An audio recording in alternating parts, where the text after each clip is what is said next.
Hello, everyone. My name is Eun-Young. I'm an assistant professor at Queen's University in Canada. The research that I'm going to present today is a mini umbrella review on climate change 24-hour movement behaviors and health. This work is published in Global Health Research and Policy, and it was part of the undergraduate research internship program.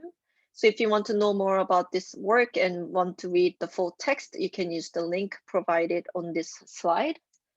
There is also a blog post discussing the topic with dietary behaviors as well. So if you're interested you can visit the link. And in addition to these, we are currently leading a systematic review on climate change, 24-hour movement behavior and health, and we registered our review protocol on Prospero, so you can check that out as well. The worsening climate change and alarming prevalence of communicable and non-communicable diseases continue to threaten human life and existence.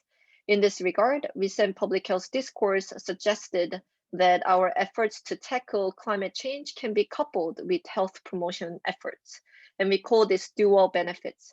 And accumulating evidence suggests that favorable patterns of 24-hour movement behaviors, so high physical activity, low sedentary behavior, and adequate sleep may positively contribute to achieving dual benefits of climate change mitigation and health promotion.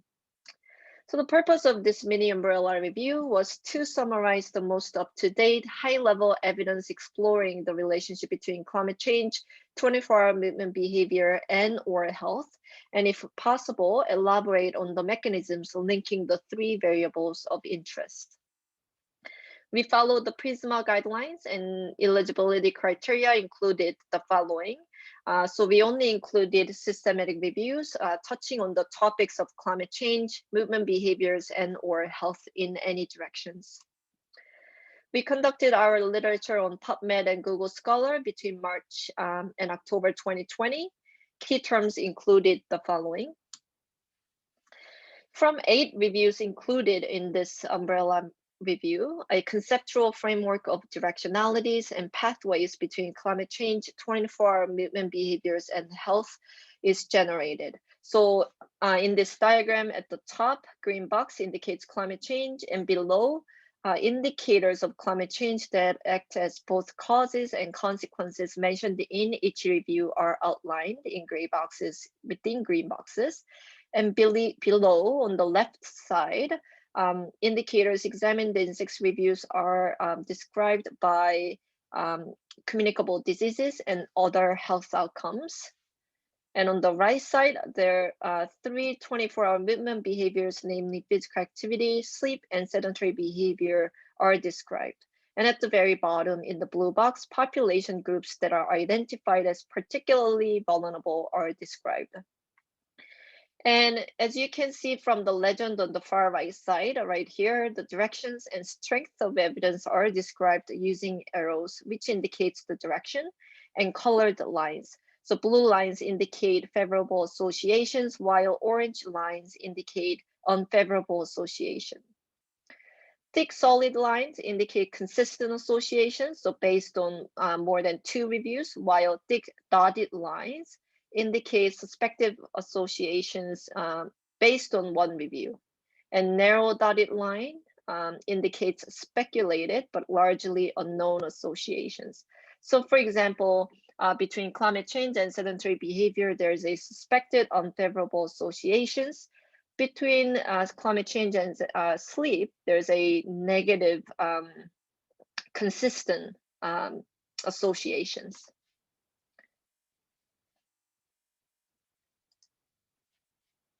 So to make a high-level result, based on the evidence from 8 systematic reviews published in the past decade, multi-directional links between climate change, 24-hour movement behaviors, and human health was observed.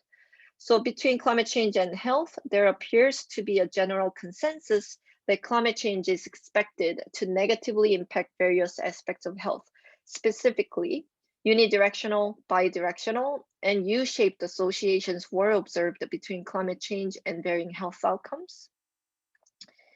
Less is understood about the association between climate change and 24-hour movement behaviors, but one review indicated bidirectional relationships between climate change and physical activity. Specifically, consistent and negative impact of air pollution, extreme temperatures, and natural disasters on physical activity was reported. On the other hand, increased air travels for mega sports events and professional sports exacerbates greenhouse gas emissions. Therefore, we need to find alternative ways that we can enjoy these sports events as either athletes or spectators.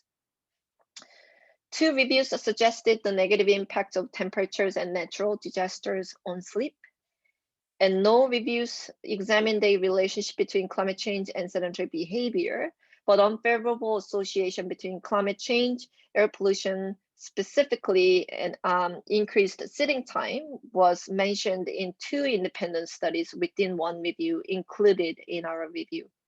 And given that sedentary behavior can be quite carbon intensive, so for example, streaming movie online, storing data, so further exploring the role of sedentary behavior on climate change can help us to build better climate change mitigation efforts.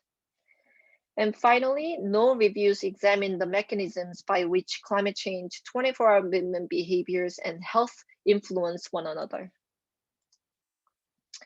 So the impact of climate change on human health could be intensified or buffered by 24-hour movement behaviors. However, this requires further investigations to be more conclusive. It is also noteworthy to mention that in support of previous literature, the finding of this review builds on the assertion that promoting healthy movement behaviors can address two major pressing issues that we have right now: climate change and human health. And by considering knowledge pertaining to climate change and health and exploring factors that are linked with both climate change and health, such as 24-hour movement behaviors, human health can be better protected through climate change mitigation and adaptation efforts. And in making such efforts, it is important to consider countries, communities, population groups that are most vulnerable to climate change. Thanks for watching my presentation. If you have any questions about this work or you want to chat about climate change, 24-hour movement behaviors and health, or puppies in general, these are my contacts. Thank you.